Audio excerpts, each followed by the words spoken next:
Professor of English at Trinity University, and I'd like to talk with you today about some basic principles of rhetoric and how they apply to podcasting. Now, I think a couple of assumptions are probably safe for us to start with. One of those is that you probably know a little bit or maybe even a lot about podcasting. And another one is that you probably have some interest in rhetoric.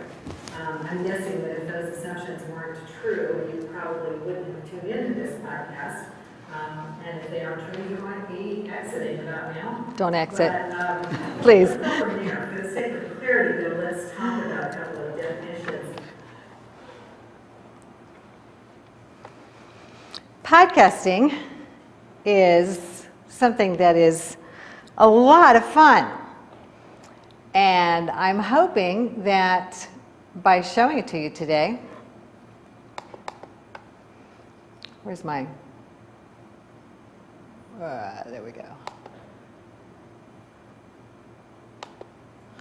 That by showing it to you today, that I can interest you in it, that I can show you some uses for it, some ways to adapt it to what you might be trying to accomplish in your class.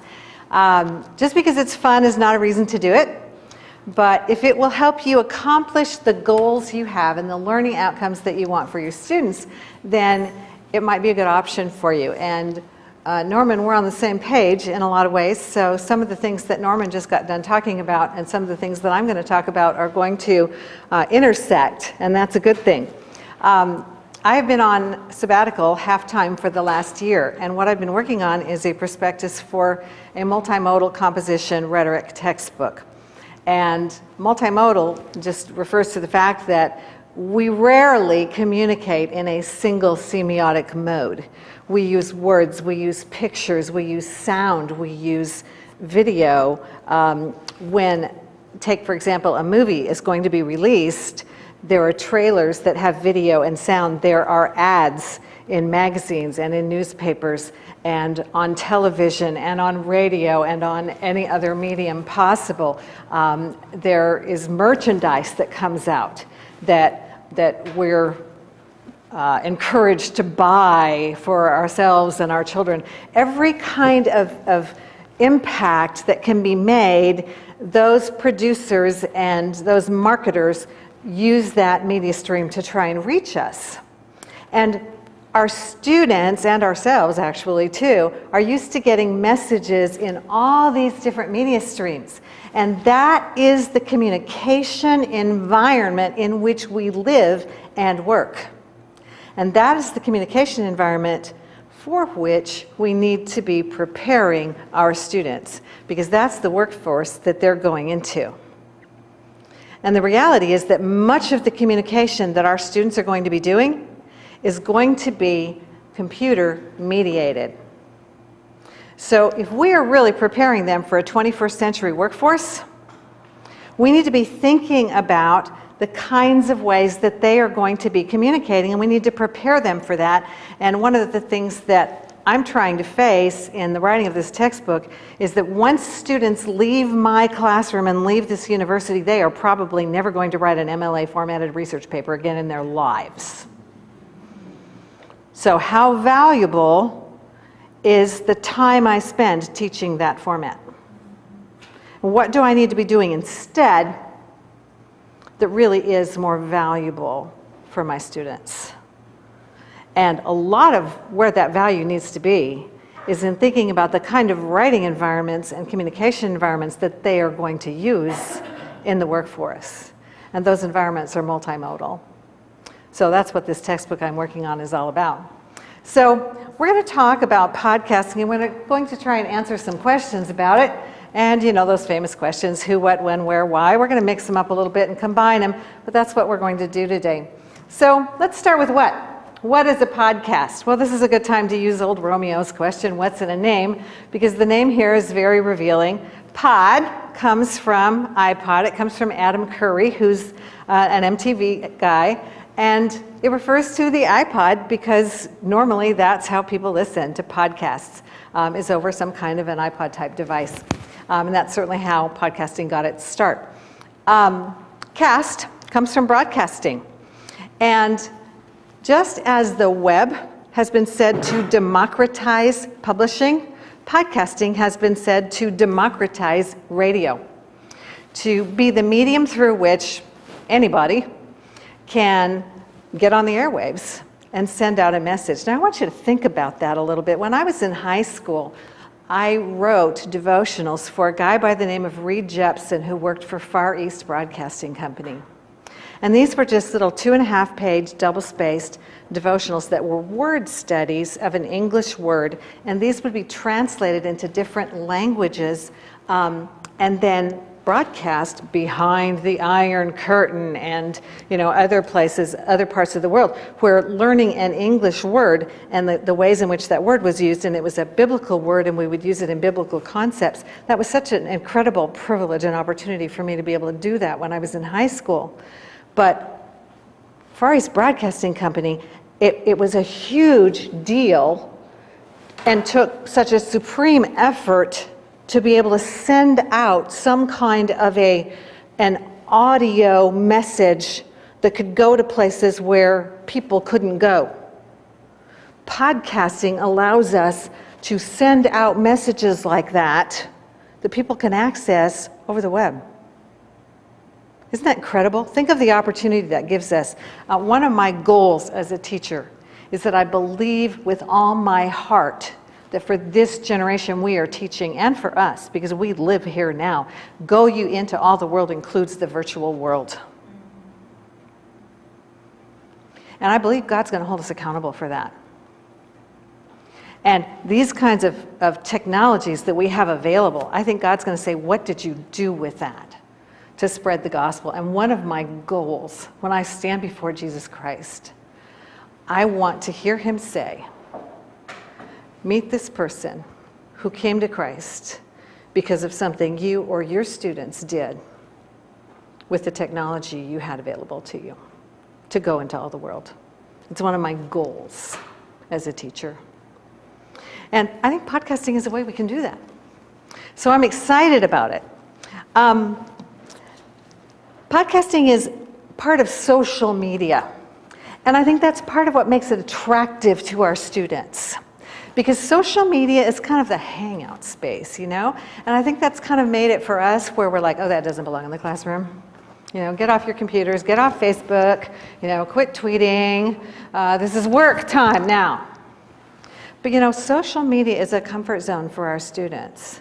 And when you listen to podcasts, and if you don't start, you can listen to TED Talks over podcasts. When you're out working in the yard, or when I'm sewing, or when I'm doing something where the TV, I really just don't need to kill that many brain cells. I can get my phone and turn on a TED Talk and listen to something really intelligent and creative. You can subscribe to podcasts, and then whenever a new one comes on, listen to something that really feeds your brain and is fun. But the interesting thing about podcasts is because they're in that social media context, they're informal, they're conversational.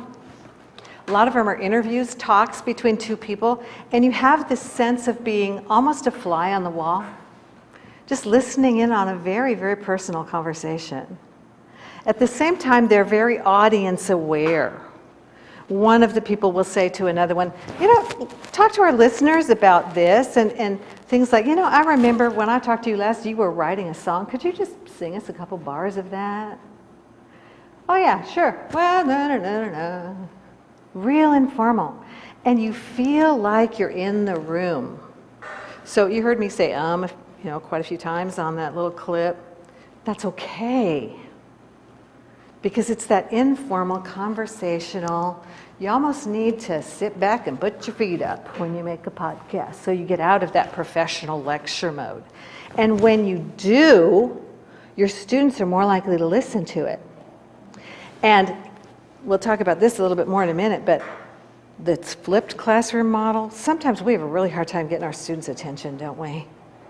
But with podcasting, your students can take that lecture with them when they go to the gym and listen to it while they're working out. And, my first reaction when I thought about things like that was, I want their undivided attention. We don't really get their undivided attention that often. But Wayne Jacobs has cited a whole lot of research about the fact that when the body is in motion, The brain is on. And you know what? If my students are listening to content I'm delivering while they're walking on that treadmill or on that stair stepper thing that I think they're crazy to do, I've tried that. My word, my knees can't even think about that. They're probably absorbing more of what I'm saying, a whole lot more than they are if they're sitting in my classroom and I'm yakking at them. A whole lot more. And they might be out here walking around the loop at night or running, and they can be listening to that lecture and come into my class prepared to work with it the next day. And they can really be absorbing a whole lot more content. Now, if you want them to see something, if they have to look at it, you can do video with podcasts. But if you need them to look at it, maybe podcasting isn't your best method. Maybe you want to go with YouTube or some of these other options like what Norman was talking about.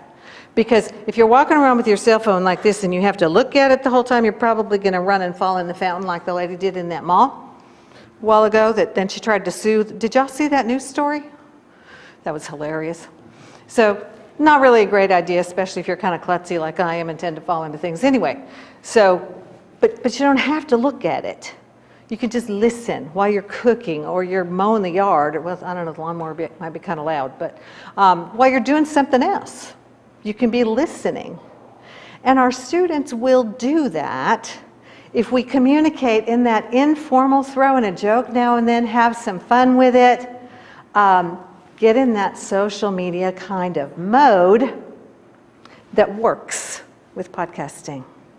That tone, that style is very important. You can't be the professor standing at the lectern when you make the podcast, because they'll turn it off. They'll turn it off. It's got to be fun. You can add music and you can do all sorts of things like that to a see, I told you, run into things. Klutz is kind of my middle name. So I don't walk around staring at my phone. So let's talk about what a podcast consists of. Technically, a podcast is an audio and a video file, all right? And then you add an RSS XML file. RSS means really simple syndication.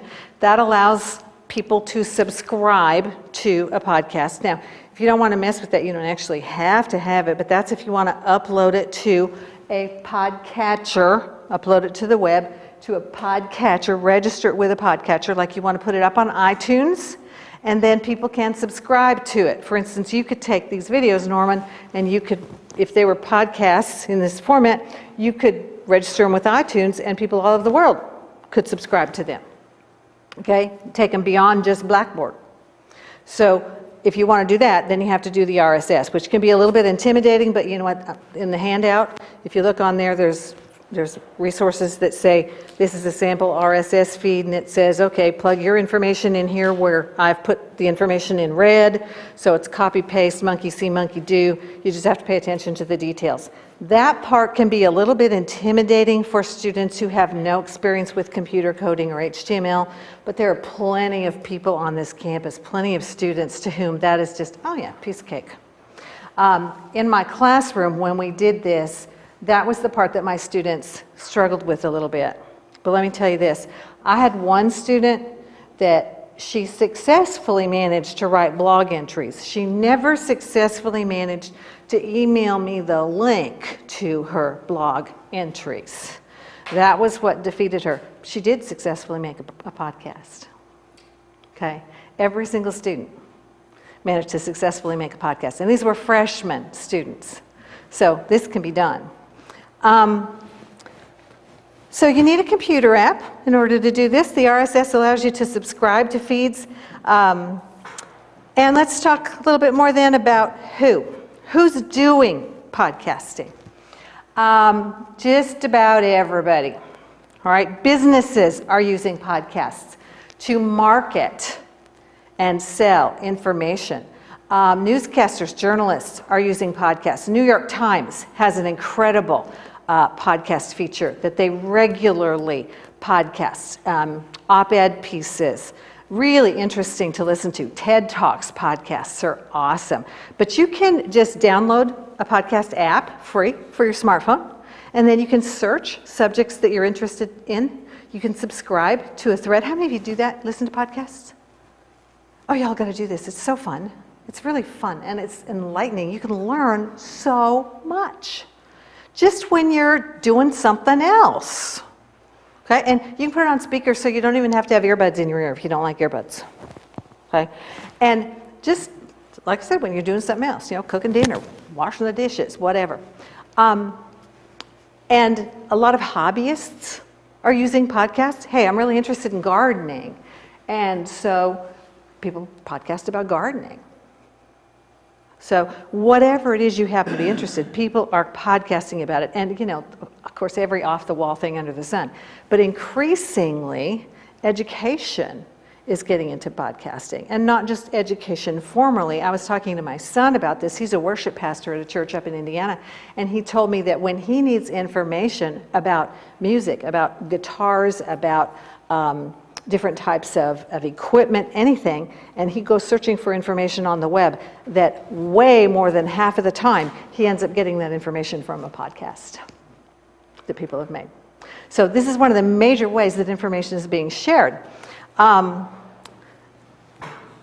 What can it do for us as educators? Well, let's talk about some of the applications. We've talked about the flipped classroom, where we want our students to kind of grasp that lecture material before they come to class, and then they come to class ready to do hands-on and work with it. Podcasting is a great way to make that happen. We're talking about one university where we want to be able to reach out to students with the quality of content that we deliver in our classrooms. Podcasting is a great way to get that lecture content out to students who are not physically in our classrooms. And if you want to use video with it, you can, but it's a great way to talk to your students. And remember, we want to make a connection to those students. And because podcasting is that informal, conversational medium, it's really a good way to do that. It lends itself to that. And it's that put your feet up, grab a cup of coffee, and just chat, just have a chat. And even maybe have another student or somebody there with you and make it an actual conversation. That's a really good way to do a podcast, instead of just you yapping all the time. Like, you're probably getting tired of me yapping. Okay. Podcasting is a really great way to teach collaborative skills. Norman talked about how he had students work together. In the project that I did in my classes, I had students work together in a team. And that was excellent because they had to get together and think and plan together about a research topic that they were both going to write separate papers about on the same topic. And what was amazing and exciting to me was that I'm going to play you just little tiny scraps of 2 samples of student podcasts, but the writing abilities of the 4 students involved in these that I'm going to play for you varied widely. One guy sitting down writing a paper, piece of cake, okay, all the way down to getting 5 words on the page is painful. You would never know that listening to their podcasts. And this was the first inventing ideas and organizing ideas activity that I had them do. And because they did it together and they were talking, and they had to do research, at least 3 sources each, so they had learned about their topic, and then they talked about it with each other, and they did a sample, they brought it in, shared it with classmates, did that peer review like what you did on Blackboard, and then they revised it, and then they re-recorded and did their podcast. And I want to just play you a little bit of what they came up with.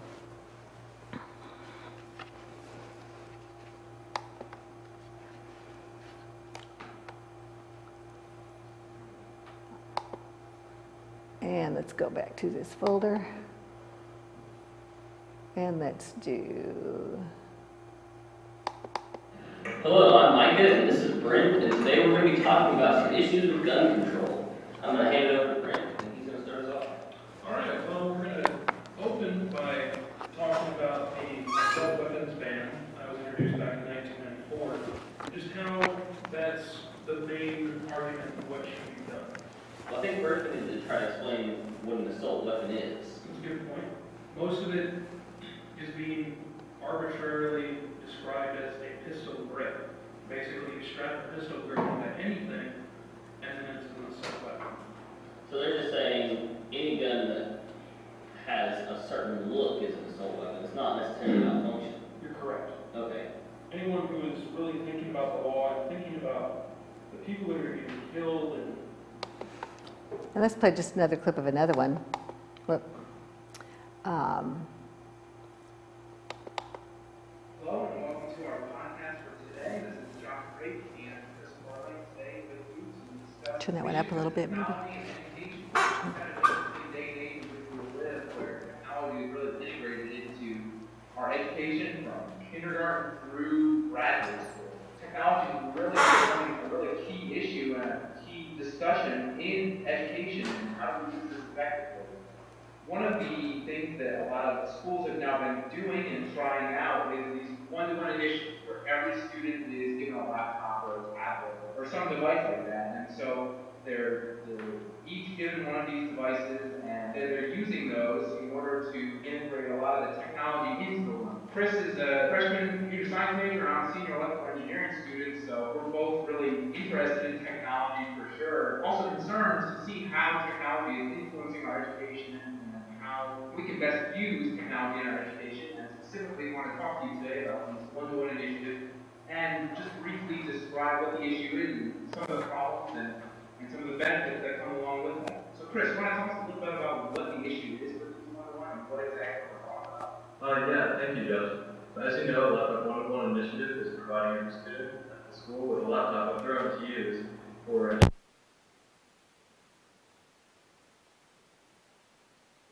Happened there.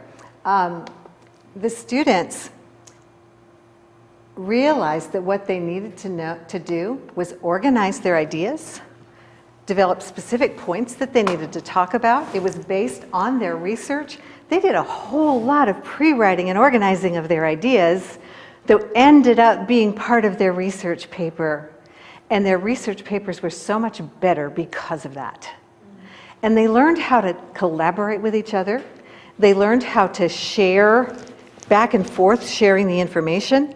They developed skills for presentation, not only that made them more confident in face-to-face, because they shared this with their classmates too, to receive critique from other classmates, but also to present in this computer-mediated environment that they are going to be using in the workforce.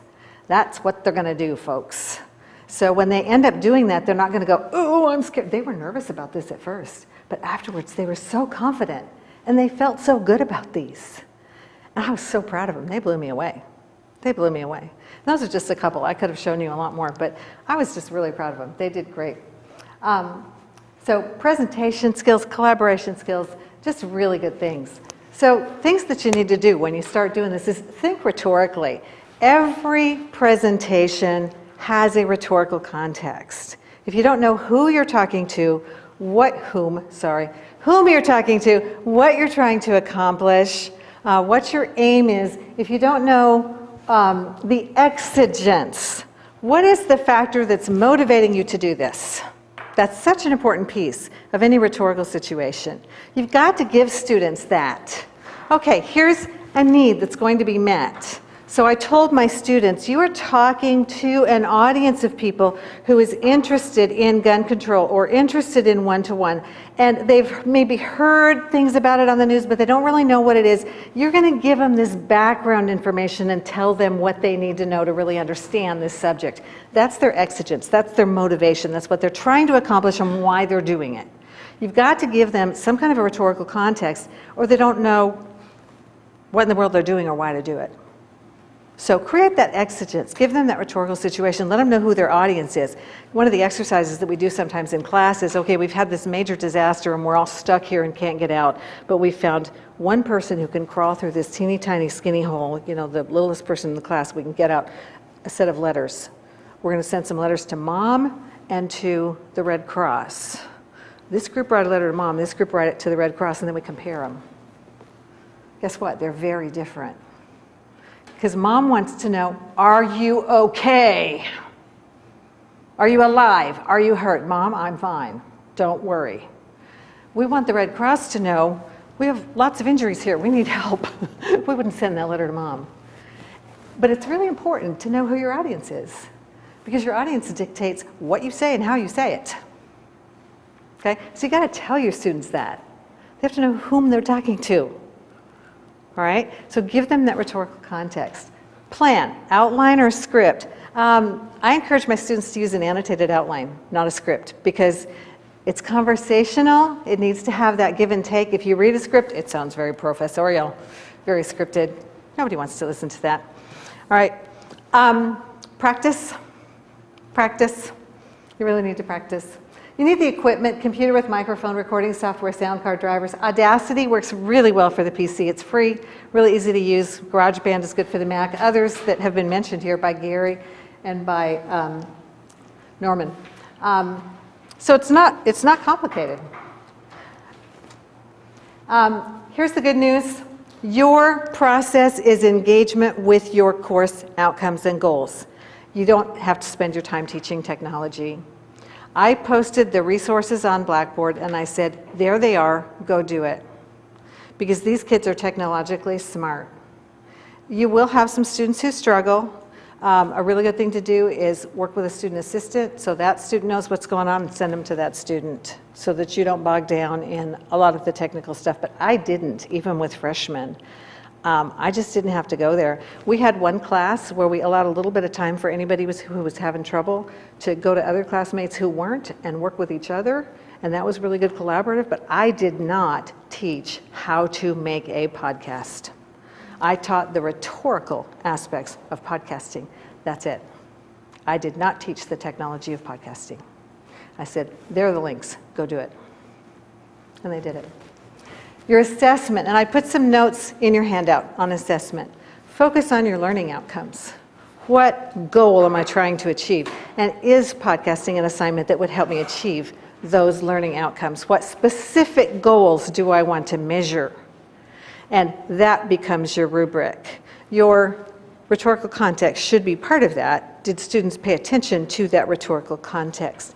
Give students a sample. Make one yourself and give them the sample so that they see it. Just like what Norman said, make the rubric available, write out the assignment with the details and give it to them. And it's fun. It's fun. And it's really a good way for students to engage in the process. Students learn more and learn better when they are involved in knowledge making, not when we're just spitting it at them and then they regurgitate it to us.